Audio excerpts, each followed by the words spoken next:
ये कहानी है नवीन पटनायक की, एक ऐसे इंसान की जो पावर के पीछे नहीं भागा लेकिन फिर भी ओडिशा का लीडर बन गया। नवीन पटनायक का जन्म 16 अक्टूबर 1940 कटक ओडिशा में हुआ।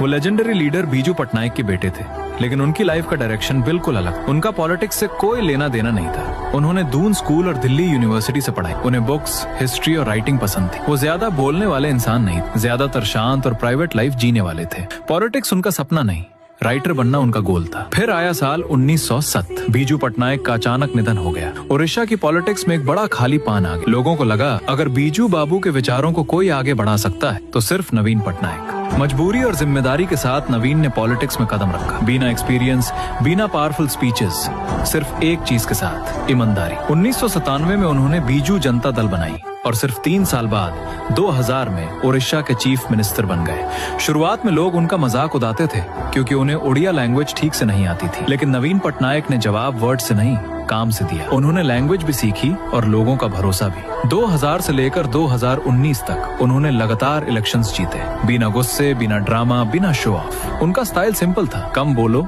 ज्यादा काम करो। आज नवीन पटनायक इंडिया के लॉन्गेस्ट सर्विंग चीफ मिनिस्टर्स में से एक है। उनकी कहानी हमें ये सिखाती है कि लीडर वही नहीं होता जो सबसे ज्यादा बोले, लीडर वही होता है जिसका काम सबसे ज्यादा बोले।